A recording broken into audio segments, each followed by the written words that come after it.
मुझे लगता है आज के धर्मांध भक्त लोग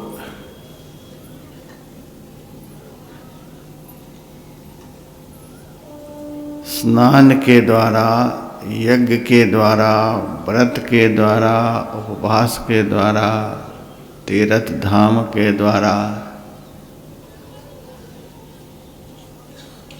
जो अपनी आत्मा की भूख मिटाना चाहते हैं, वे हवाई मिठाई खा रहे हैं। खाते खाते समय खत्म हो जाएंगे। हीरा से भी ज़्यादा कीमती श्वास खत्म हो जाएगा, पर आत्मा की भूख कभी नहीं मिटेगी।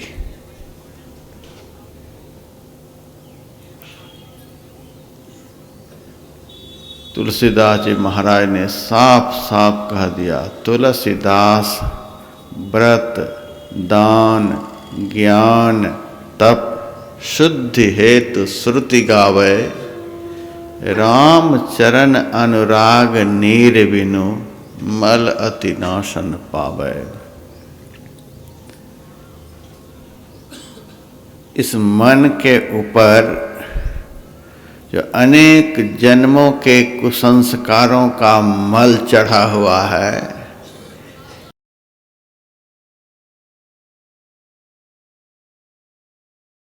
इन बाह्य क्रियाओं के द्वारा नाश न पावे। नाश होगा किस जल से, किस उपाय से? राम चरण अनुराग नीर से, परमात्मा के प्रेम रूपी जल से। इसके अलावे हवाई मिठाई खाते रहें।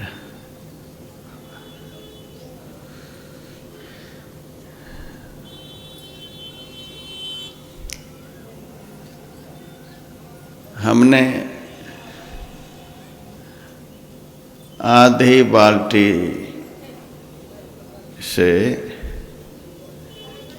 आज अपनी कुटिया के अंदर ही शाही स्नान किया।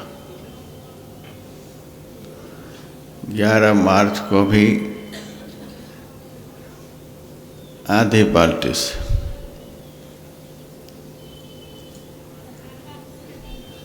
और 2 स्नान जो बाकी है, संभव है, उसमें भी इतना ही पानी खर्च करेंगे।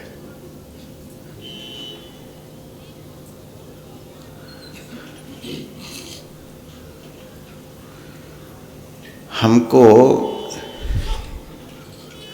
अच्छी तरह से जिस दिन ध्यान लगता है, उस दिन जितना आनंद आता है, अच्छी तरह से मंत्र जप जिस दिन होता है, उस दिन जितना आनंद आता है, जिस दिन अच्छी तरह से सत्संग हो जाता है, उस दिन जितना आनंद आता है, उतना आनंद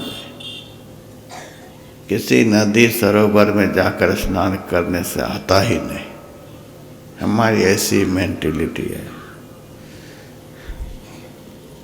हम तो भगवान श्री कृष्ण के मुखारविंद से निःसृत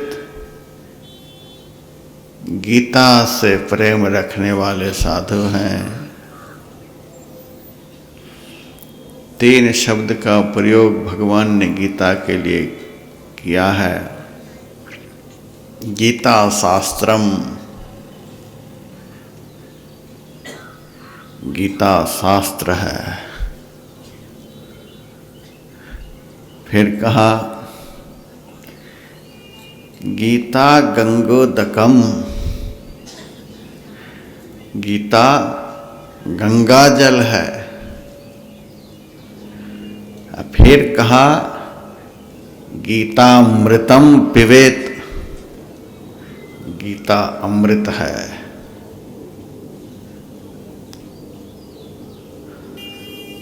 भगवान के मुंह से निकला हुआ जो वचन है वही गंगा जल है। वह गंगा जल अमृत के समान है, शास्त्र तुल्य ज्ञान प्राप्त कराने वाला है।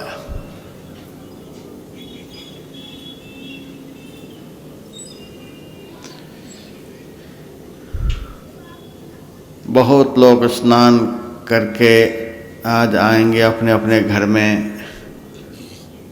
पंडितों को बुलाकर, ब्राह्मणों को बुलाकर पूजा पाठ भी करवाएंगे। पूजन के समय ब्राह्मण देवता पंडित जी आपके हाथ में गंगा जल देंगे, कुश की अंगूठी भी पहनाएंगे, नया कपड़ा भी पहनाएंगे, पवित्र भूमि पर बिठाएंगे, पवित्र आस्ती पर बिठाएंगे, बिना खाए पिए ज़्यादा से ज़्यादा फलहार लेंगे। इतनी पवित्रता के उपरांत शाही स्नान करके आए हैं हर की पौड़ी पर, वहाँ नहा करके आए हैं।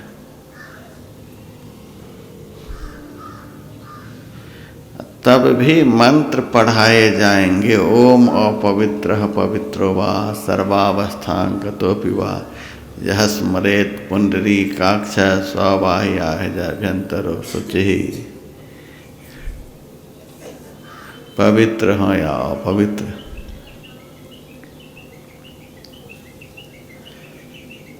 बाह्याभ्यंतरो शुचिः मंत्र के द्वारा जल छिड़कवाएंगे आपके ऊपर और कहेंगे बाह्याभ्यंतरो शुचिः, उस जल से अंदर और बाहर पवित्र हो जाएंगे। आप उस समय पंडित जी से कहिए हम शाही स्नान करके आए हैं, फिर क्यों यह मंत्र पढ़ा रहे हैं बाह्याभ्यंतरो शुचिः? हम तो स्नान करके आ ही रहे हैं, तो पवित्र होने का मंत्र क्यों पढ़ा रहे हैं? तो पवित्र हो करके आए हैं। लेकिन पंडित जी नहीं मानेंगे, पवित्र कराने वाला मंत्र पढ़वाएंगे ही। तो जो कह रहे हैं स्नान मात्र से ही आप 100 अश्वमेध यज्ञ का फल प्राप्त कर लिए, पवित्र हो गए, बहुत महान फल है शाही स्नान का शास्त्रों में। तो आप यह मंत्र क्यों पढ़वा रहे हैं? दूसरे दिन पढ़वाते, आज क्यों पढ़वा रहे? आज तो हम स्नान करके कितने हजार अश्वमेध यज्ञ का पुण्य प्राप्त करके आए हैं, आज तो कम से कम नहीं पढ़वाओ। लेकिन नहीं मानेंगे, नहीं नहीं, यह तो विधान है, यह विधान है, बात सत्य है। तन पवित्र होता है जल से,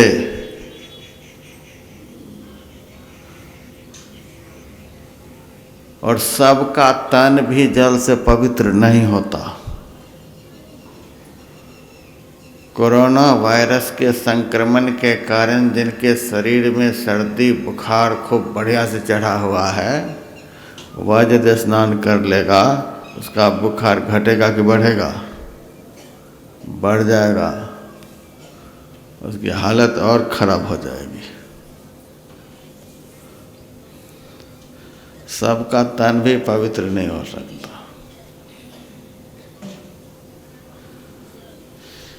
तन पवित्र होता है, चलो कोई बात नहीं, सबका हो जाए। तन पवित्र होता है जल से,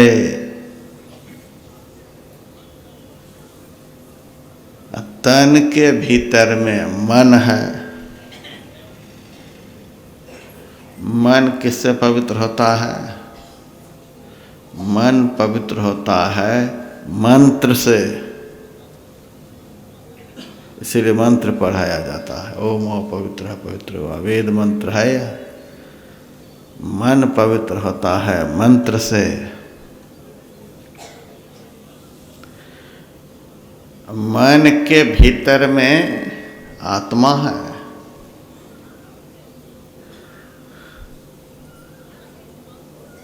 आत्मा कैसे पवित्र होता है?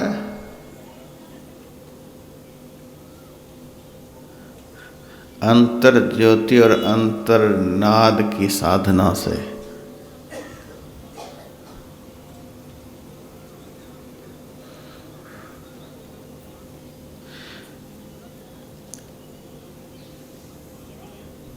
पूरा का पूरा तन भी जल से पवित्र नहीं होता है। केवल चमड़ा को आप पूरा तन नहीं कह सकते। चमड़ा को पानी से धोते हैं। इस चमड़े का भी कई एक सतह है। केवल ऊपर ऊपर से पानी बह जाता है, उसके भीतरी सतह में नहीं जल घुसता है। फिर मांस है, मांस के नीचे हड्डी है, हड्डी के अंदर मेद है, खून है, और भी बहुत कुछ तन के भीतर में है। वह सब कैसे धुलेगा बताइए तो? पूरा का पूरा तन भी जल से नहीं पवित्र हो सकता।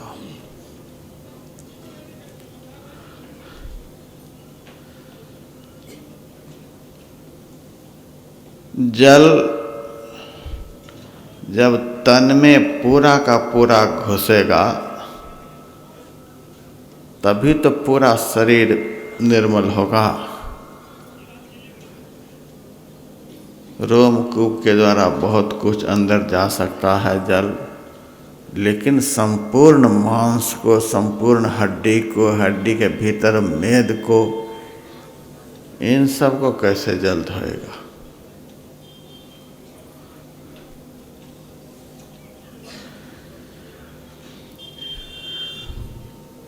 जब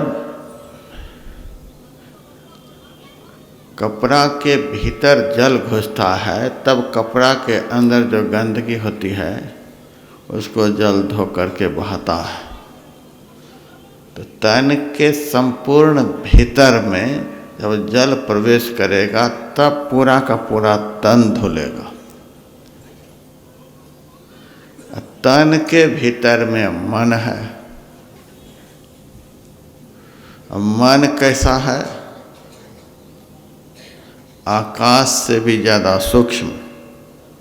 मिट्टी से सूक्ष्म जल है, जल से सूक्ष्म अग्नि, अग्नि से सूक्ष्म हवा, हवा से सूक्ष्म आकाश, आकाश से सूक्ष्म मन है। सूक्ष्म पदार्थ स्थूल पदार्थ में व्यापक होता है, घुस सकता है। स्थूल पदार्थ अपने से सूक्ष्म पदार्थ में घुस नहीं सकता।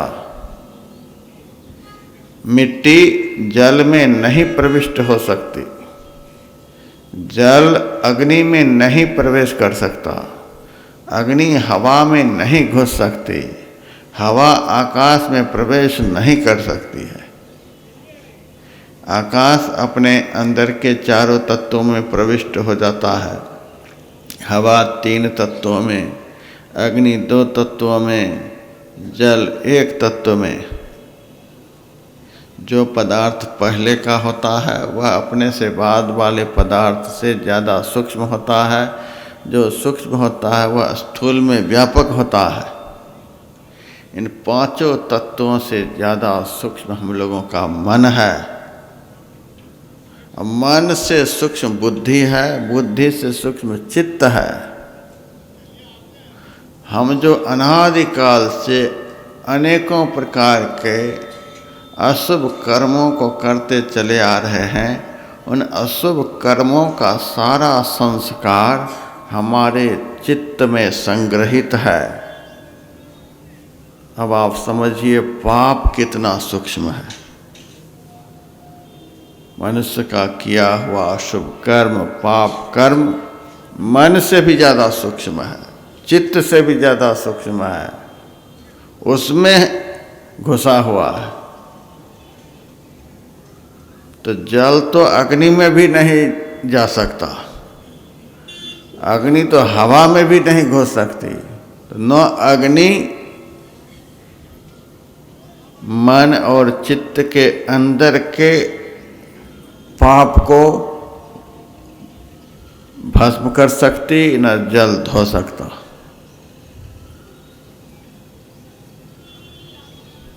तो कैसे हमारा मन निर्मल होगा, कैसे हमारा चित्त शुद्ध होगा?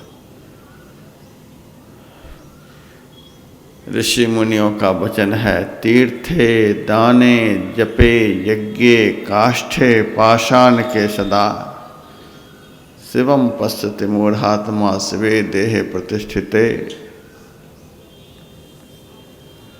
इन सब क्रियाओं के द्वारा कोई अंतरात्मा का दर्शन करना चाहता है, बहुत मुश्किल है।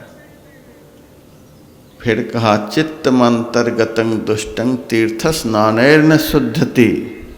अंदर में रहने वाला जो आकाश से भी ज़्यादा सूक्ष्म हमारा चित्त इंद्रिय है, तीर्थ स्नानैर्न शुद्धति, तीर्थ के स्नान से शुद्ध नहीं हो सकता। कैसे? सतसोपि जलैर्धौतं सुरा भाण्डमिवा शुचि। सैकड़ों बार जल से धोने पर भी मदिरा का पात्र शुद्ध नहीं होता है। ऐसा हिसाब किताब है। कोई कहता है कि शुद्ध हो गया तो मान लो, तो मान लेने वाली बात अलग है। किसी यजमान के घर पंडित जी गए, पूजा कराने लगे। पूजन के समय कहते हैं कि यजमान, अब गणेश जी के ऊपर सोना अर्पण होगा, सोना चढ़ाओ। तो सोना तो है नहीं घर में, तो सोना के बदले कुछ पैसे चढ़ा दो। तो कितना चढ़ा दो? 5 रुपये रखो। 5 रुपये में सोना मिल जाएगा? अरे मान लो कि मैंने सोना चढ़ा दिया, फिर नवरत्न समर्पित करो। नवरत्न कहाँ, एक रत्न भी घर में नहीं। तो 10 रुपये रखो, हम मूल्य दान करा देते हैं। फिर अब गोदान होगा, गाय तो है नहीं पंडित जी, 21 रुपये रखो, हम मूल्य दान करा देते हैं। मान लो हो गया दान, इतने इतने पैसे रखते जाओ, दान होता गया। 11 रुपये में गोदान हो गया, 10 रुपये में नवरत्न का दान हो गया, 5 रुपये में सोना का दान हो गया। ये मान लो दान होता चला गया। होते होते होते आखिर में पूजा की समाप्ति पर पंडित जी कहते हैं, अब दक्षिणा हम कराएंगे। लो हाथ में दक्षिणा। तो कितना लूँ? 251 रुपये रखो कम से कम। यजमान बड़ा चालाक था, जेब से कागज का टुकड़ा निकाला, हाथ में रख लिया। कराओ दक्षिणा, दक्षिणा का मंत्र बोलो। तो मूर्ख, कागज का टुकड़ा हाथ में रख लिया, कहता कि दक्षिणा का मंत्र बोलो, यही दक्षिणा है। तो मान लो महाराज 251 है, इस कागज को ही 251 मान लो। ऐसे कैसे मान लेंगे? यजमान ने कहा, तुम्हारी बात हम 1 घंटा से मानते आ रहे हैं, हमारी बात को एक बार भी नहीं मानोगे? मान लो, लो 251 रुपये। तो मान लो यह जो भक्ति है यह अंत समय में काम आने वाली नहीं है। मान लो पाप धुल गया, मान लो हम पवित्र हो गए, मान लो जन्म जन्म के कर्म बंधन खत्म हो गए, मान लो वैकुंठ का टिकट कट गया, कब तक मानते रहोगे? अंत समय में ये मान लो वाली भक्ति काम नहीं आएगी। मान लो कि पेट भर गया तो पेट भर जाएगा, इस बात के लिए मानते हैं। कोई कह दे तुमको भूख लगी है, हाँ, तो मान लो कि पेट भर गया। अब मान लेंगे इस बात को? नहीं मानेंगे। भूख पर भूख सफा रहा है, तुम कहता है मान लो पेट भर गया। मान लो बीमारी छूट गई, तुम्हारे कहने से मान लेंगे? बीमारी है ही, शरीर दुख रहा है, कहते हो मान लो। बीमारी कारण शरीर में दुख पर दुख बढ़ता जा रहा है, तुम कहते हो मान लो। भूख बढ़ती जा रही, मान लो। प्यास लगी है, कोई कहता है कि मान लो मैंने शरबत पी लिया। उसी तरह से इस कर्म से उस कर्म से पाप खत्म हो गया, मान लो। मान लेने से काम नहीं चलेगा। पाप के 4 रूप होते हैं। आज मैं आप लोगों को बढ़िया से सह स्नान करवाऊंगा। पाप के 4 रूप होते हैं, जानते हैं आप लोग? नहीं जानते होंगे। जो बढ़िया से सत्संग कभी मेरा सुने होंगे तो उनको संभव है याद हो। पाप के 4 रूप होते हैं। झूठ बोलना पाप है, चोरी पाप है, नशा पाप है, हिंसा पाप है, व्यभिचार पाप है, छल कपट पाप है, निंदा चुगली पाप है, यह सब पाप है। लेकिन इस पाप के 4 रूप होते हैं।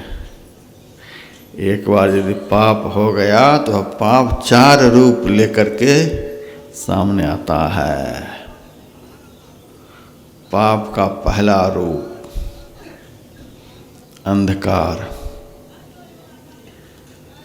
जब धर्मराज युधिष्ठिर 100 शरीर स्वर्ग के लिए जा रहे थे, तब देवदूतों ने युधिष्ठिर महाराज को ऐसे रास्ते से ले गए जिस रास्ता में घोर अंधकार था। चारों तरफ से बदबू आ रही थी। नारकी जीव जोर जोर से चिल्ला रहे थे। धर्मराज युधिष्ठिर ने देवदूतों से कहा, अरे देवदूतों, किस रास्ते से मुझे लेकर के जा रहे हो? बड़ी दुर्गंधी आ रही है, हाथों हाथ नहीं सूझ रहा है, चारों ओर से रोने की आवाज़ आ रही है, कैसे रास्ते से तुम लेकर के जा रहे हो? देवदूतों ने कहा, गुरु का वध करवाने के लिए जो आपने एक बार छल युक्त झूठ बोला था, अश्वत्थामा हतो नरो वा कुंजरो। अश्वत्थामा मारा नहीं गया था। अश्वत्थामा नाम का हाथी भीम की गदा से मारा गया था और आपसे कहलवाया गया था कि आप बोलो कि अश्वत्थामा मारा गया। पुत्र शोक से ही द्रोणाचार्य की मृत्यु होनी थी।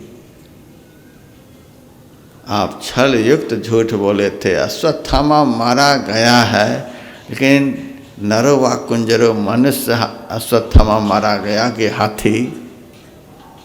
आपको पता था कि हाथी मारा गया, फिर भी छल युक्त बोले, मनुष्य मरा के हाथी। तो जैसे ही नरो शब्द का प्रयोग किया युधिष्ठिर, वैसे भीम ने इतनी जोर से शंख बजा दी कि द्रोणाचार्य कुंजरो सुना ही नहीं, हाथी मारा गया। और पुत्र वियोग से उन्होंने धनुष बाण रख दिया, आँखों को बंद कर लिए। उसी वक्त धृष्टद्युम्न ने उनका सिर काट लिया। महा अनर्थ हो गया। एक बार पाप हुआ उनसे, एक झूठ का पाप। देवदूतों ने कहा, आप गुरु का वध करवाने के लिए भगवान कृष्ण के कहने पर छल युक्त कपट युक्त झूठ बोले थे, वही यह रास्ता है। देखिए, पाप एक बार पाप हो जाए तो धर्मराज युधिष्ठिर ऐसे महापुरुष को भी दर्शन करना पड़ता है।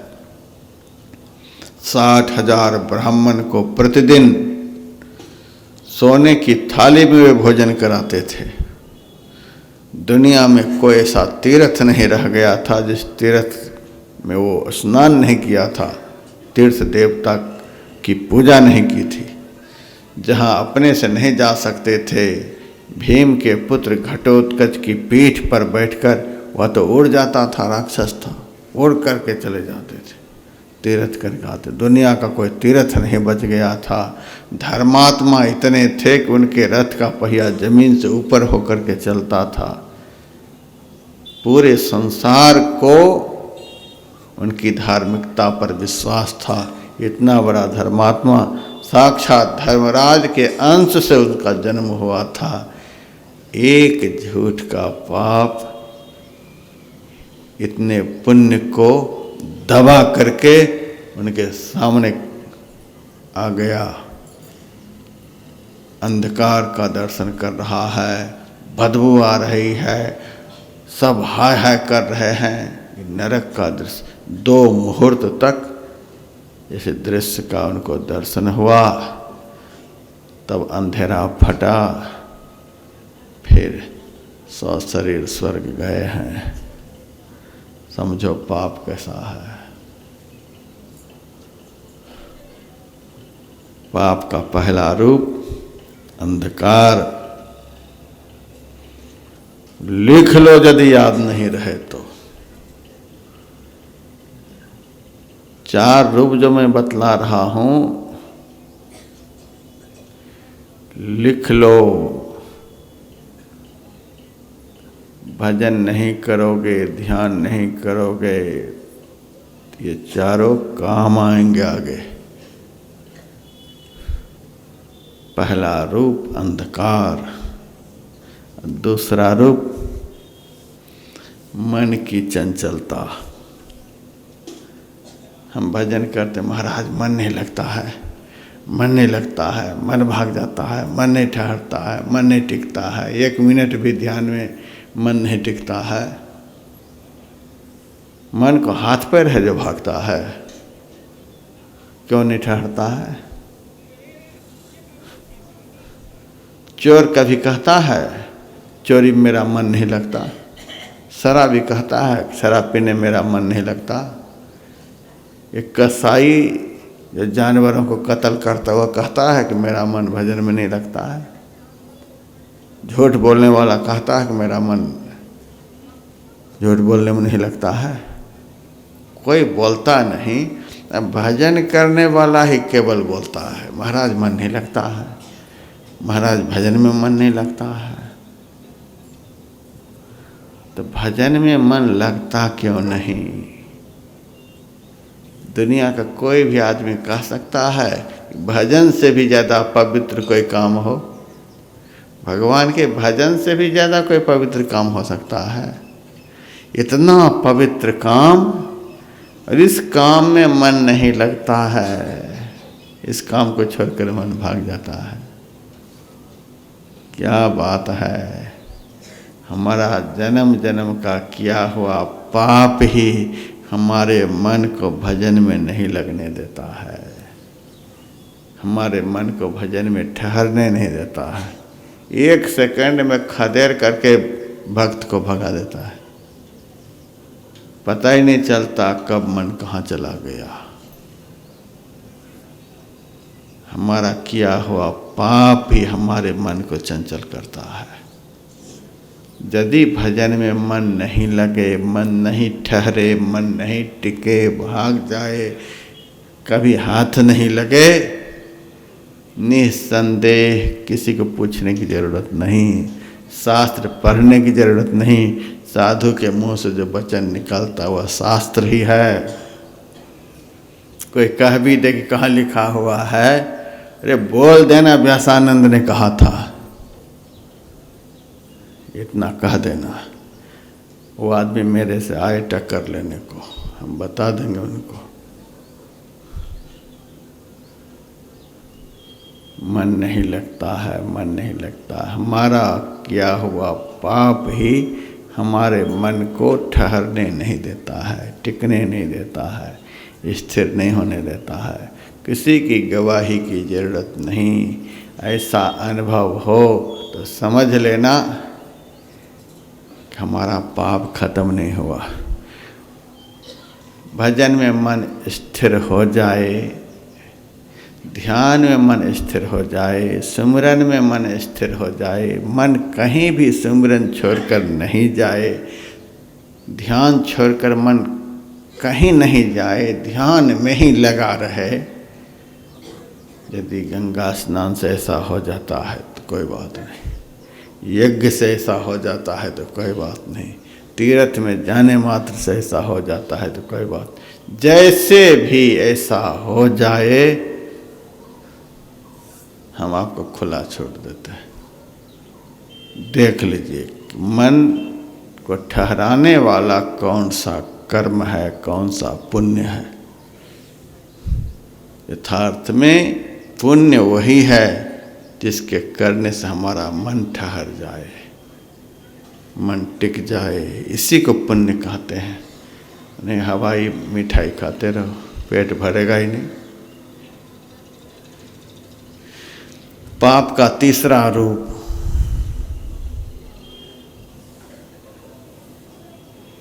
दो रूप तो देख के लिया। अंधकार, आंख बंद करेंगे कुछ नहीं दिखेगा। दुनिया कहती है, शास्त्र कहते हैं, संत कहते हैं भगवान इसके अंदर में। चलो भगवान बहुत सूक्ष्म है, नहीं दर्शन हो रहा, अपना दर्शन तो कम से कम हो जाए। हम तो इसके अंदर में हैं, आज तक दर्शन हुआ? हमारा रूप कैसा है? यह आत्मा ज्योतिष स्वरूप है। आत्म ज्योति का आज तक दर्शन हुआ अंदर में? घोर अंधकार। अंधकार पाप का पहला रूप, मन की चंचलता पाप का दूसरा रूप। अब तीसरा रूप, भजन के समय, ध्यान के समय, सत्संग में आने के समय जो अनेक प्रकार के विघ्न उपस्थित होते हैं, यह पाप का तीसरा रूप।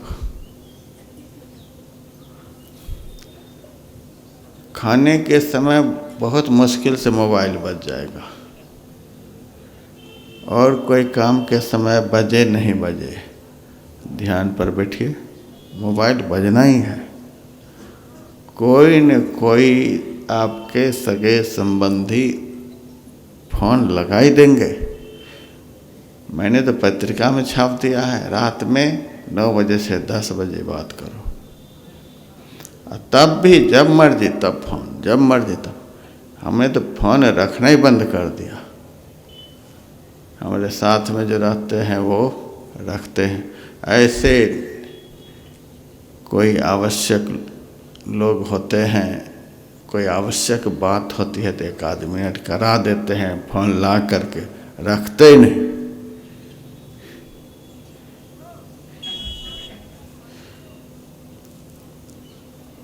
हजार आदमी समझिए कि हमने जेब में रखा है, मोबाइल जो रखा है हजारों आदमी को जेब में रखा हुआ है।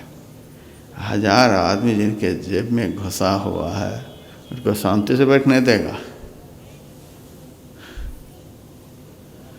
बढ़िया चीज़ भी मोबाइल है, ऐसे घटिया भी दुनिया में कुछ नहीं हो सकता।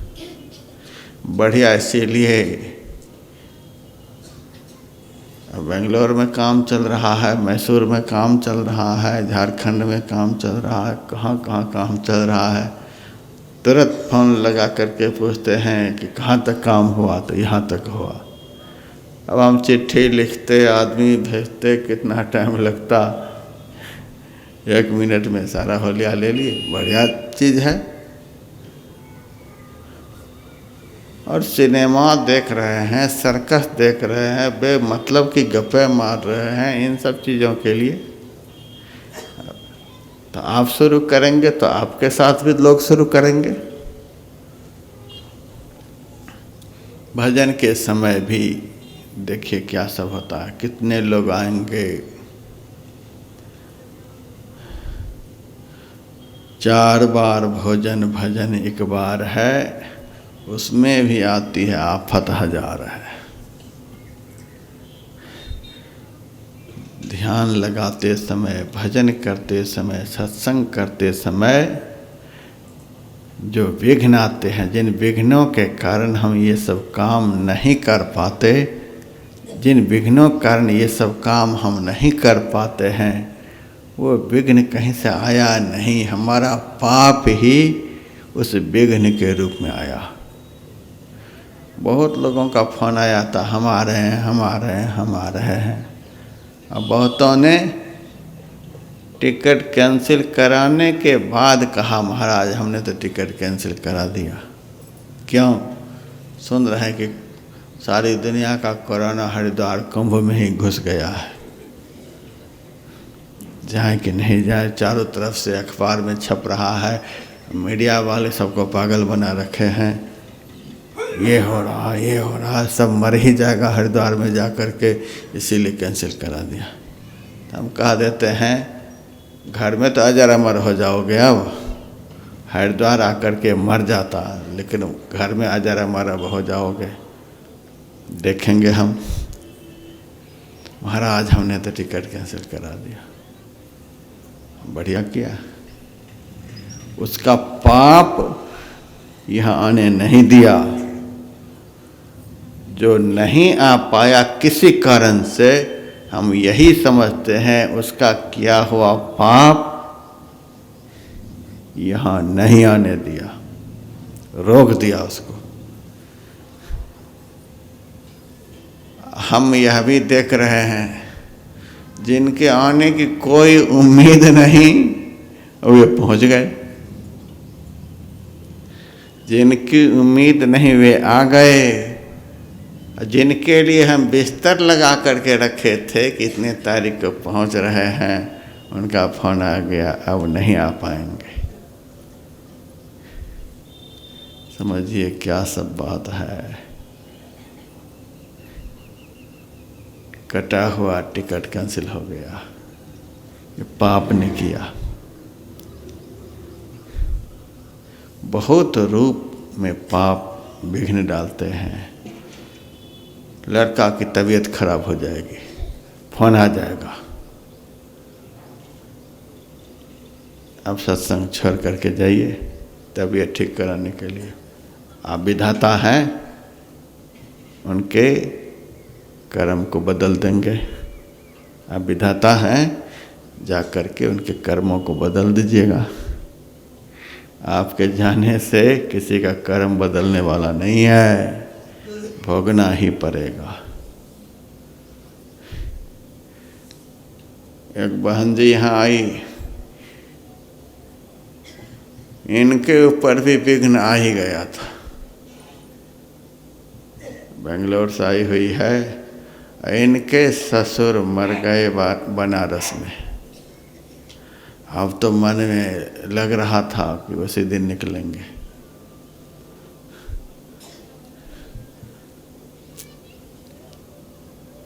मैंने भी कह दिया, मैं सोचा यदि पाप हावी होगा, बहुत किया हुआ पाप होगा, फिर तो हम लाख समझाएंगे तो भी चली ही जाएंगी, तो जो होगा।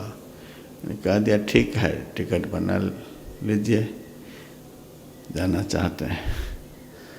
तब कहते हैं कि सुबह में टिकट बनाएंगे, आज तो जो होगा सो हो ही जाएगा। सुबह हो गया, मुझे भी लगा अब तो चले ही जाएंगे। और तब कहते हैं कि कोरोना के कारण ही शरीर पूरा हुआ, तो कहीं वहाँ जा कर के अब देखिए 10 तारीख को जाने का टिकट तो था ही उनका, लेकिन अब 10 भी कैंसिल हो गया। अब मजे से सत्संग कर रहे हैं, ध्यान कर रहे हैं। संचित पुण्य आए हुए आफत को टाल देता है, संचित पुण्य आए हुए विघ्न को दूर भगा देता है, संचित पाप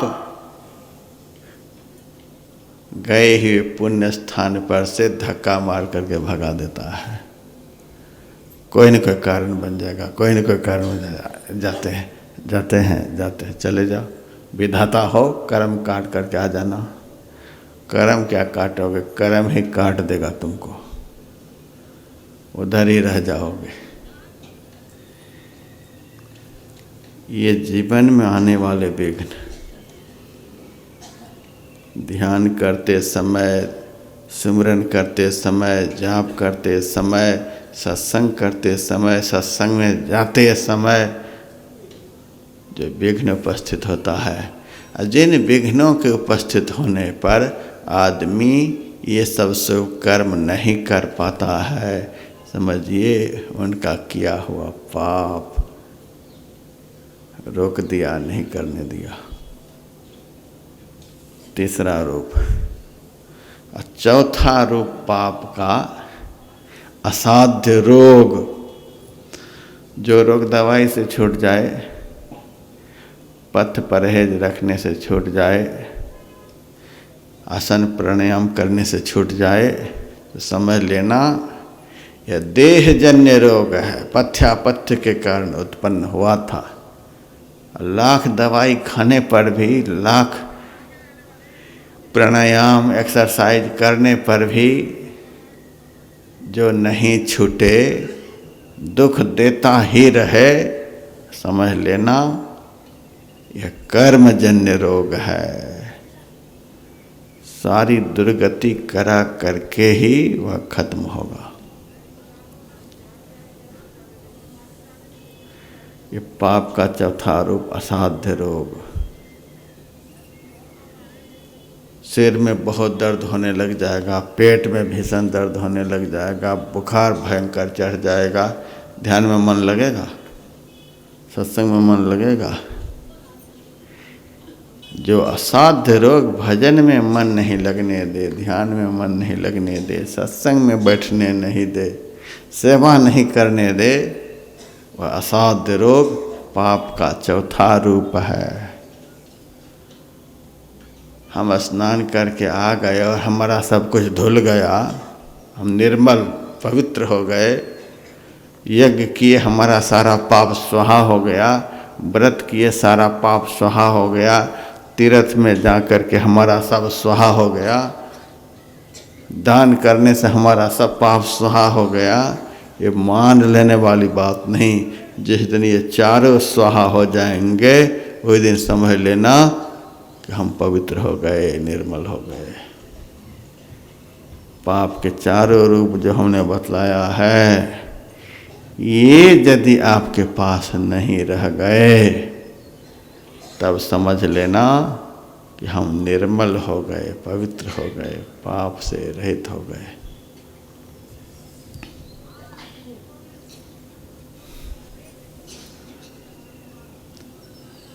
तो मैंने बतला दिया तन कैसे पवित्र होता है, मन कैसे पवित्र होता है, और आत्मा कैसे पवित्र होती है। शाही स्नान के दिन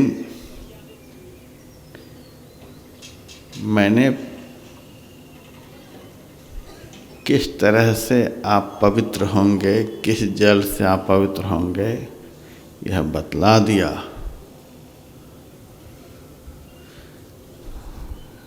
अब सुनिए रामायण।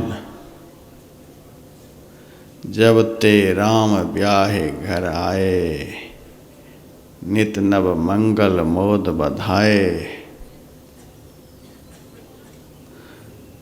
राम विवाह का प्रसंग कल आप लोगों ने सुना था।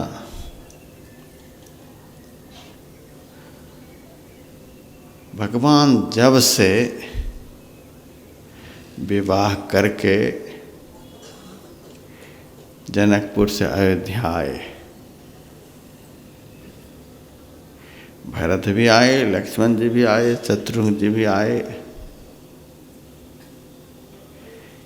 रामायण में है, जब ते राम ब्याहि घर आए, नित नव मंगल मोद बधाए। नित्य नया नया आनंद मंगल हो रहा है, आनंद का बधावा अयोध्या में बज रहा है।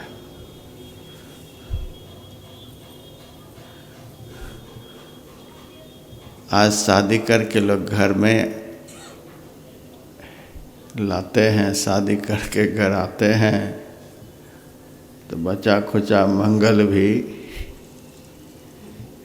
करीब करीब ख़त्म ही होने लग जाता है।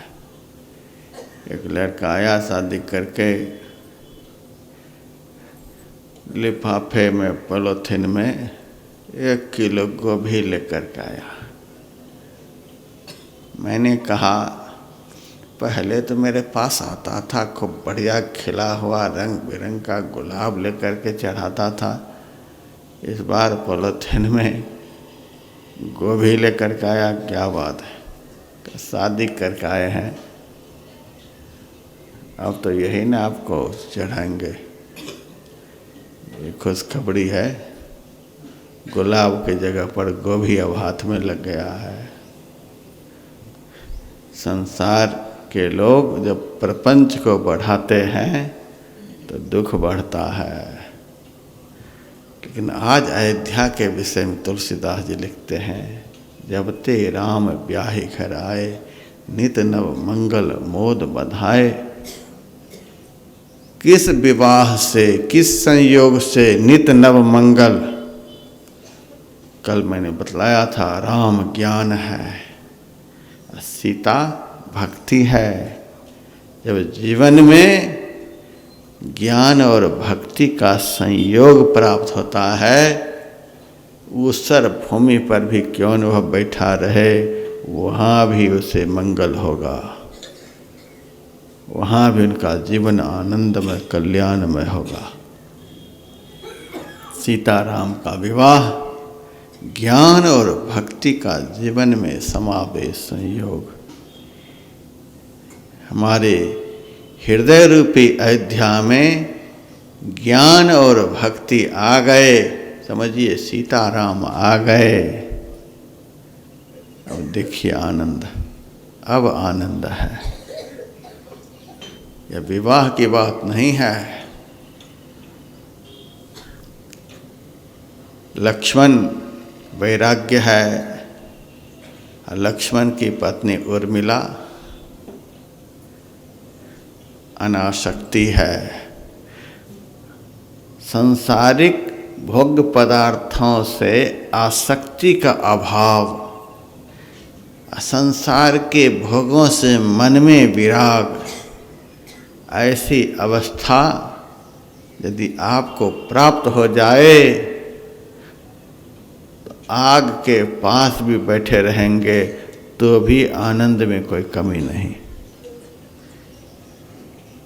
अनासक्ति और प्रचंड वैराग्य का संयोग हमारे जीवन में हो, जीवन आनंदमय कल्याणमय बन जाएगा। भरत जी का भी विवाह हुआ। भरत जी प्रेम के स्वरूप हैं। भरत की पत्नी मांडवी वह श्रद्धा स्वरूपा है।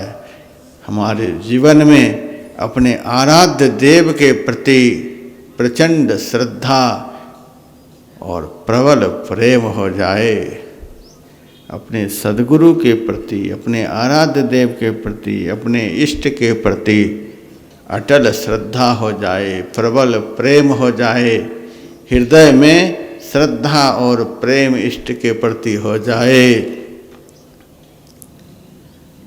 आप दुनिया में कहीं भी रहें, वहीं आनंद, वहीं कल्याण।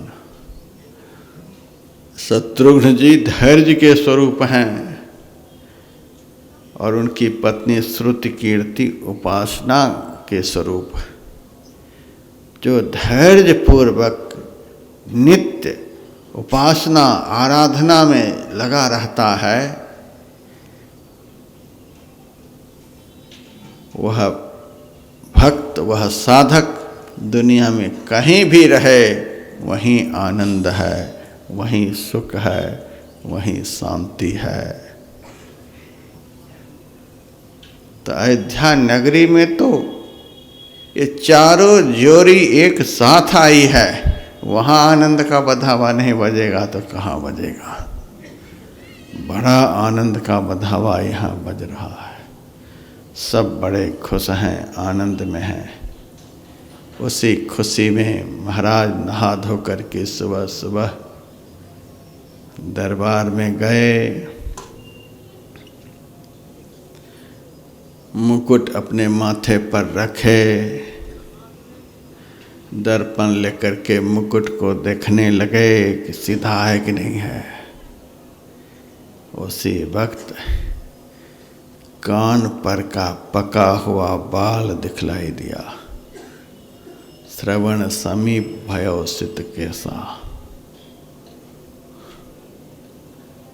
कान के ऊपर का बाल बिल्कुल सफ़ेद हो गया था, दर्पण में उनको दिखलाई दिया। काला बाल जब तक था तब तक तो मन बड़ा खुश था, अब बाल सफ़ेद हो गया। उस सफ़ेद बाल को देखकर उनके मन में हुआ, यह बाल हमें यह उपदेश दे रहा है कि दशरथ तो बुढ़ा हो गया, बुढ़ापा आ गया, चौथी अवस्था आ गई। बचपन भी एक अवस्था है, जवानी भी एक अवस्था है।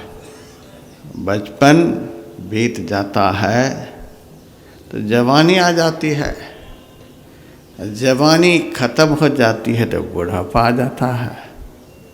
अब बुढ़ापा खत्म होगा तब क्या आएगा? तब यमदूत मुगदर लेकर के आएगा। उसके बाद तो आने जाने की बात ही खत्म है। बुढ़ापा के बाद ये अब कोई और अवस्था आएगी दुनिया में जीने के लिए, सो नहीं, अब कोई अवस्था नहीं आएगी।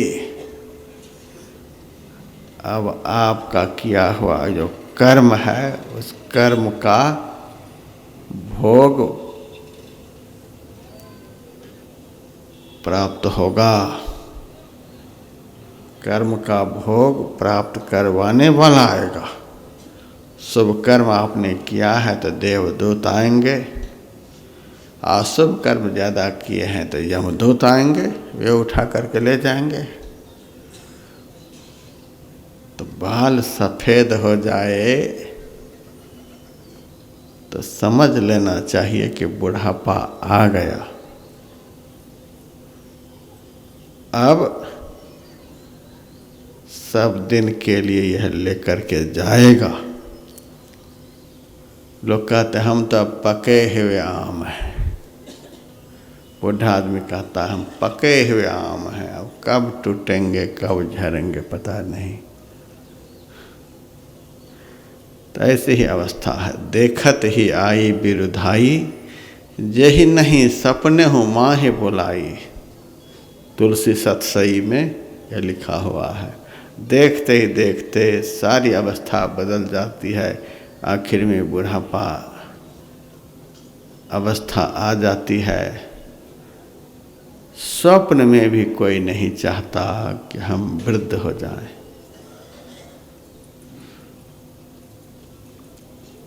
बीस 25 साल पहले मेरे माथे पर का बाल काला था, अब बीच बीच में एकाध सफ़ेद दिखलाई देता था।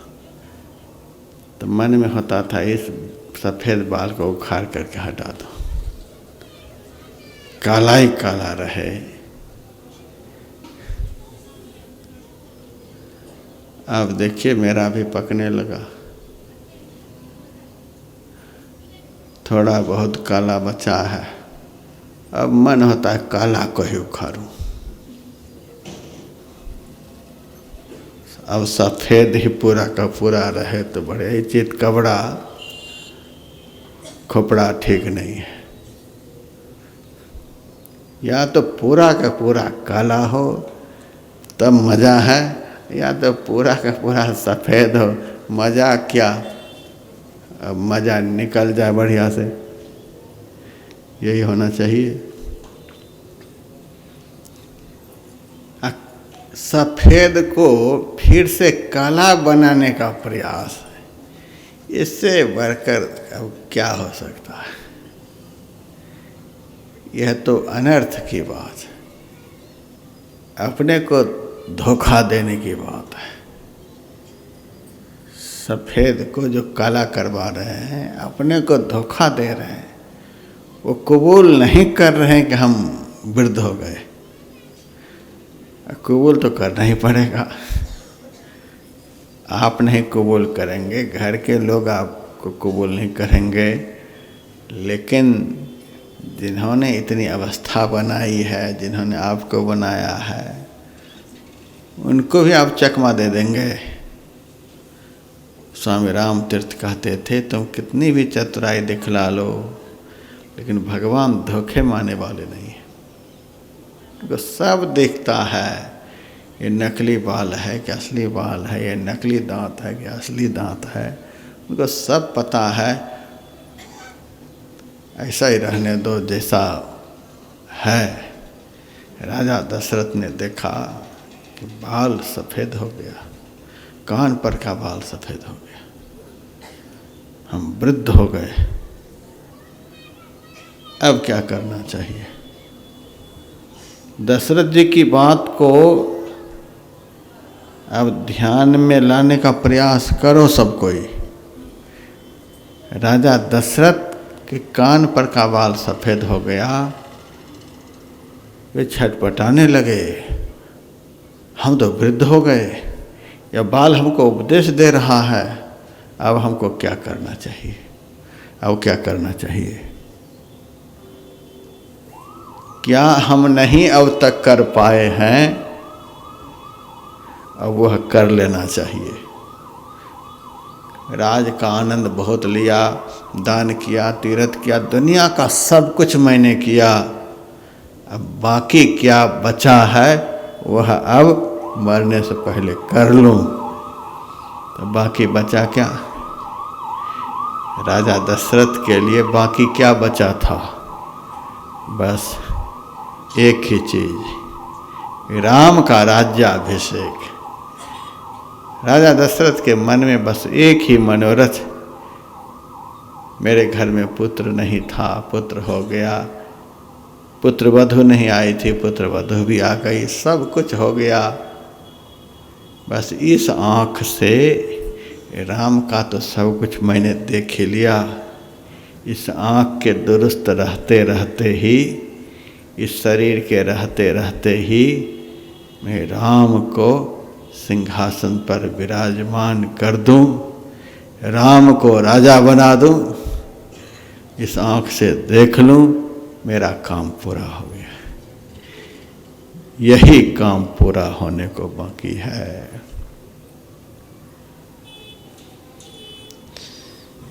यही काम हम लोगों को भी पूरा करना है। हृदय रूपी सिंहासन पर परमात्मा रूपी राम को पधरा लेना, यह जीवन का सबसे महत्वपूर्ण काम। यही काम बाकी है। सब कुछ कर लिया, अब कुछ अधूरा भी है तो चलो, काम कभी पूरा होने वाला है नहीं, ये तो अधूरा ही रहेगा। काम तो आग है, पूरा करने का प्रयास करते जाओगे और यह बढ़ता जाएगा। प्रयास करते जाओ, बढ़ता जाएगा, प्रयास करते जाओ, बढ़ता जाएगा। ये अधूरा ही रहेगा। किसी ने भी काम अब तक पूरा नहीं कर पाया है। एक पूरा नहीं होता, 1000 अधूरा सामने नजर आता है। घी डाल डाल करके आग की लपट को कम करना चाहते हैं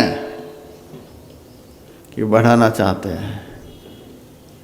बढ़ाना चाहते हैं, लेकिन मन में है कि कम हो जाए, ऐसा थोड़े होता है।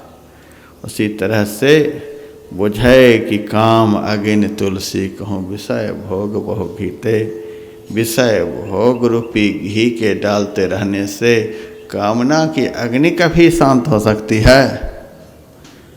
महाराज दशरथ ने सोचा, हमारा एक काम अधूरा रह गया है, इस काम को मैं पूरा कर लूं।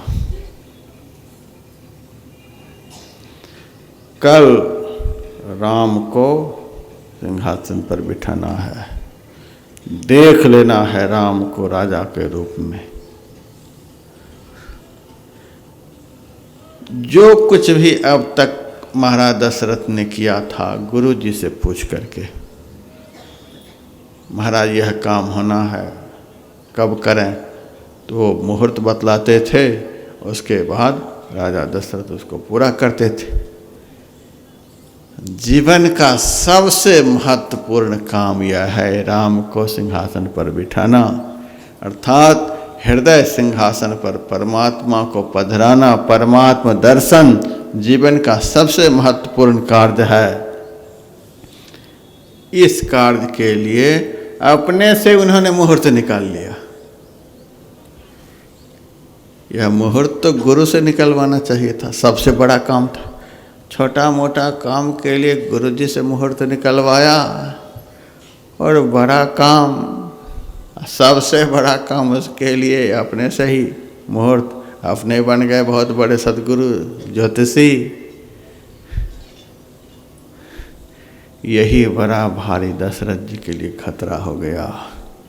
इतना पुण्यात्मा, इतना धर्मात्मा, इतना बड़ा व्रती तपस्वी, इतने बड़े गुरु भक्त की गुरु जी से पूछे बगैर आज तक उन्होंने कुछ किया ही नहीं था। राम के यहाँ से चिट्ठी आई बारात सजाने के लिए, सबसे पहले गुरु को पत्र दिखलाया। गुरु जी आपकी कृपा से ऐसा दिन देखने को मिला है, अब कहो कब तैयारी करें? गुरु जी ने कहा कि इस मुहूर्त में यात्रा शुरू करो। महाराज पुत्रष्टि जब कब शुरू करें, समय बता दिया और यज्ञ शुरू हुआ, पुत्र की प्राप्ति हुई। सब कुछ गुरु ने बतलाया। लेकिन जीवन का सबसे बड़ा काम के समय अपनी चतुराई दिखलाने लग गए। जीव जब अपनी चतुराई करने लग जाता है तब दुर्गति को प्राप्त होता है। संत सदगुरु के सामने अपनी चतुराई मत दिखलाना, खतरे में पड़ जाओगे। अपनी चतुराई कुछ नहीं। इन्होंने अपने ही मन से यह निर्णय लिया कि कल राम को सिंहासन पर हम बिठाएंगे। श्रद्धा तो गुरु में है ही। सुमंत, मेरा ऐसा विचार है, तुम लोगों का क्या कहना है सो बताओ। अरे महाराज आप तो बहुत बड़े धर्मात्मा हैं, बहुत अच्छा निर्णय लिया है, बहुत अच्छा निर्णय है। राम को तो सब चाहते हैं, दुश्मन भी राम को चाहते हैं। वह दिन कब आएगा जब राम सिंहासन पर विराजमान होंगे? सबको बहुत अच्छा लगा, सब जय जयकार कर रहे, महाराज आपने बहुत अच्छा निर्णय लिया। यह नहीं कहा गुरु से पूछे बगैर कैसे आपने यह निर्णय लिया। दुनिया के लोग तो हाँ में हाँ फटाफट मिला देते हैं। क्या होने वाला है इस निर्णय से यह कोई नहीं बताएंगे। सब खुश करने वाले लोग हैं दुनिया के लोग।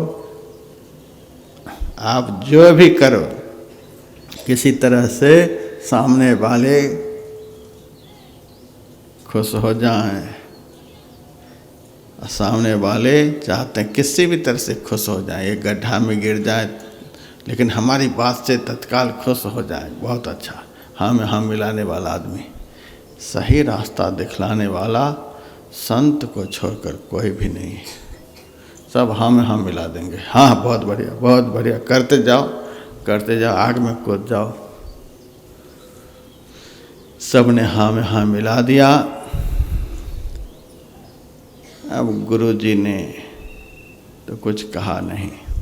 दशरथ जी सुमंत जी से कहते हैं, गुरु जी को बुला करके लाओ। गुरु जी बुला करके ले आओ। पुत्र जब नहीं था तब खुद गए थे, निज दुख सुख सब गुरु ही सुनायो। उससे भी बड़ा काम अब करने के लिए जा रहे हैं। लगता है कोई साधारण आदमी है, बुला करके ले आओ। इसके लिए तो खुद चल करके जाते। एक बार जब आदमी से गलती हो जाती है तो गलती पर गलती वो करता ही चला जाता है। एक तो गुरु जी से पूछे बगैर ही उन्होंने मुहूर्त निकाल लिया, समय निश्चित कर दिया कि कल राज्याभिषेक। दूसरा, खुद से जाना चाहिए था, बुलाने के लिए मंत्री को भेजा। मंत्री गए, गुरु जी को बुला करके ले आए। गुरु के सामने अपने अंदर का भाव प्रकट किया। गुरु जी भी बड़े प्रसन्न हुए, बहुत अच्छा। महाराज दशरथ ने कहा, गुरुदेव अब आप राम को राजनीति की शिक्षा दीजिए, क्योंकि अब वह राजा बनेगा। जाइए आप राम को राजनीति की शिक्षा दीजिए। अब तीसरी गलती, राम को बुलवाते दरबार में, बुलवा करके फिर कहते कि गुरुदेव ये राम है, इनको राजनीतिक शिक्षा। जाइए, जैसे एक साधारण आदमी है, सदगुरु को आदेश दे रहे हैं, जाइए राम के महल में आप उनको शिक्षा दीजिए। 3 गलतियां एक साथ हो गई। साधारण आदमी के साथ यदि गलती होती तो सदगुरु बात बना देते। सदगुरु के साथ ही 3 गलतियां एक साथ, और कोई दुनिया के नाराज हो जाएं, दुखी हो जाएं, अप्रसन्न हो जाएं, तो सदगुरु की प्रसन्नता से सब धीरे धीरे प्रसन्न हो जाते हैं। लेकिन 3 गलतियां एक साथ सदगुरु के साथ कर दिया। अब कौन उनके जीवन को सुखमय बना सकता है। गुरु वशिष्ठ जी चले गए भगवान श्री राम के महल में। उसी समय राम जी के मन में हो गया कोई अनर्थ होने वाला है। गुरु जी स्वयं चलकर हमारे महल में आए, कुछ अनर्थ होने वाला है। आज तक हम गुरु के महल में जाते रहे, गुरु की कुटिया पर जाते रहे, आज गुरु जी हमारे महल में आए। यद्यपि सेवक के भवन में स्वामी का आगमन हो जाए तो यह तो बड़ा आनंद का विषय है, लेकिन अनायास ही पदार्पण हुआ है। हमने बुलाया नहीं था, आदर पूर्वक ले आते महल में तो बड़ा आनंद का विषय। लेकिन गुरु जी खुद चल करके हमारे महल में आए, कुछ अनर्थ होने वाला है। देखिए एक से एक बात में कितनी गहराई है यहाँ पर।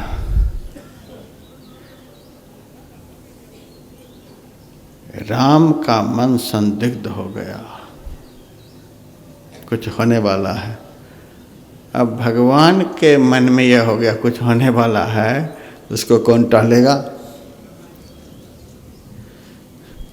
रामायण में बहुत जगह भावी शब्द का प्रयोग हुआ है। जैसी जो भवितव्यता तैसे मिले सहाय, भावी जो है वह होकर के ही रहता है, भावी जो है सो होकर के ही रहता है। लेकिन एक जगह पर है, भावी मेट सकहि त्रिपुरारी। भगवान शिव शंकर चाहें तो भाग्य को बदल सकते हैं।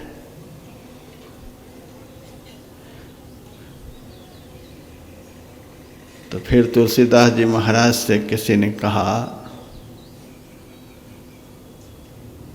जब सती जी की बुद्धि बिगड़ गई, सती जी राम की परीक्षा लेने के लिए चली ही गई, उसी कारण सती का सर्वनाश हुआ है, तो उस भावी को शिव जी क्यों नहीं मेटे? भावी मेट सकहि त्रिपुरारी। भगवान शिव शंकर भाग्य को बदल सकते हैं, तो सती के भाग्य को क्यों नहीं बदले? अपनी पत्नी के भाग्य को क्यों नहीं बदले? उनको स्वाहा होने के लिए छोड़ दिया। कहते हैं एक भावी को शिव जी भी नहीं मेट सकते। किस भावी को? हरि इच्छा भावी बलवाना।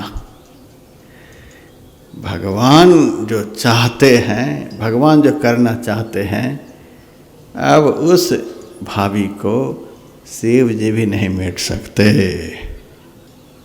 भगवान के मन में हो गया यह ठीक नहीं हुआ कि गुरु जी चलकर मेरे महल में आए, कुछ अनर्थ होने वाला है, फिर भी बड़ा आदर मान सम्मान किया। गुरु जी तो राम से बड़े खुश होते थे। गुरु जी ने कहा कि बेटा राम, महाराज तुमको कल युवराज पद देना चाहते हैं, सिंहासन पर बिठाना चाहते हैं। देखिए गुरु जी क्या बोल रहे हैं। महाराज दशरथ चाहते हैं कि कल राम को सिंहासन पर बिठाया जाए, युवराज पद दिया जाए। तो भगवान तुरंत समझ गए, ये हमारे पिताजी चाहते हैं। यदि गुरु जी चाहते तो ये कहते कि हम चाहते हैं कल तुमको सिंहासन पर बिठाने के लिए। सद्गुरु जिनको चाहेंगे उनके हृदय सिंहासन पर राम पधार सकते हैं। सद्गुरु की चाहना के बगैर सारी दुनिया के लोग आपके लिए चाह लें, ये राम का दर्शन कर ले, कभी संभव नहीं है।